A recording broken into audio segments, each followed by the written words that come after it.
সকলে ভালো আছো? এই দেখো আমি তাল খেচ্ছি, এখন তাল দিয়ে পুলি পিঠা বানাবো। তোমরা কি কেউ খেয়েছো? খেয়ে থাকলে অবশ্যই কমেন্ট করে বলো। দেখো কিভাবে আমি তালটাকে কি করছি, ঘষছি চালনির মধ্যে।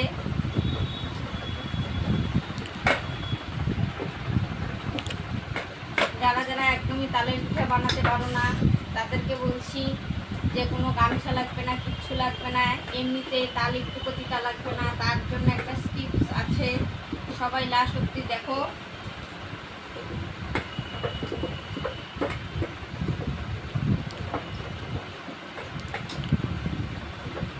একটু তিতা লাগবে না এইভাবে যদি করো।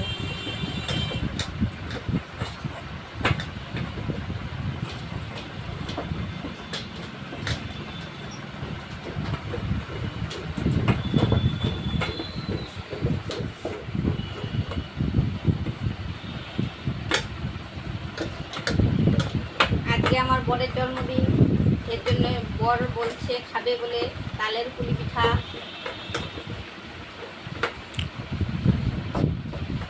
এই দেখো একটা হয়ে গেল।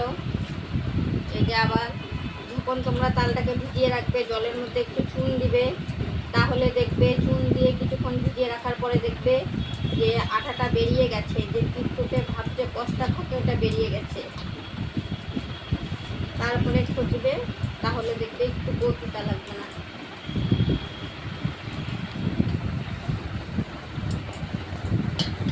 চিপে নিচ্ছি জলটাকে।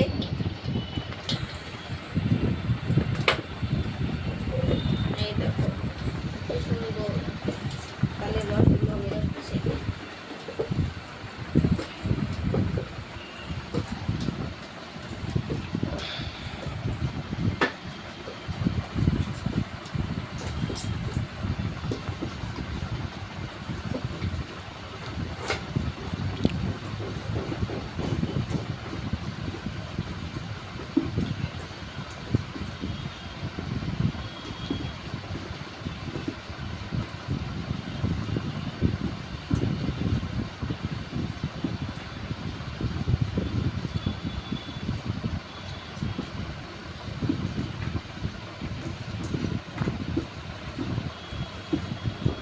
তালটা থেকে খুব সুন্দর গন্ধ বেরোচ্ছে।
বেরিয়ে গেলাম। দেখেছো এখনো এটার মধ্যে কতটা রস আসে। দেখো চিপে বের করছি, সব বেরিয়ে যাচ্ছে। ভালোভাবে ঘষবে, দেখবে সব রস বেরিয়ে আসবে।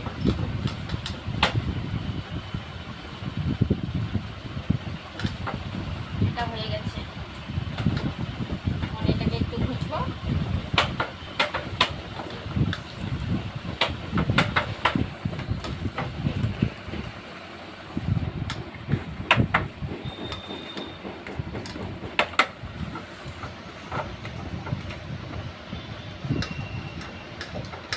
সব শেষে তোমাদেরকে দেখাবো যে আমার একটা তাল থেকে কতটুকু রস বেরোলো।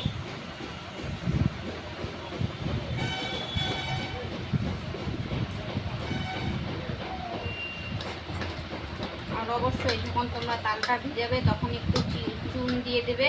চুন দেওয়ার পরে কিছুক্ষণ রেখে তারপরে অবশ্যই কিন্তু তালটা ধুয়ে নেবে। ধুয়ে নিতে হয় কিন্তু। দেখবে যে আটাগুলো তালে যে থাকে, কষ্টা থাকে, ওটা যখন বেরিয়ে যাবে জলটা একদম জমাট বেঁধে যাবে, তখন বুঝবে যে তালটা ভিজানো হয়ে গেছে, পুরো কষ্টা বেরিয়ে এসেছে। তখন ধুয়ে নেবে, ধুয়ে নিয়ে তারপরে এভাবে ঘষবে। ভিডিওটা আর বেশি বড় করবো না। এই যে এখন আমার ঘষা হয়ে গেছে। দেখবে এখন কতটুকু রস হয়েছে একটা তাল থেকে। তালটা খুব ছোট ছিল বন্ধুরা, এই জন্য বেশি মনে হয় রস বাড়েনি। হ্যাঁ, একদম কমই বেরিয়েছে। এই দেখো এটুকু এটুকু বেরিয়েছে, রসটা এটুকু হয়েছে। দেখো যা হয়েছে আমাদের হয়ে যাবে।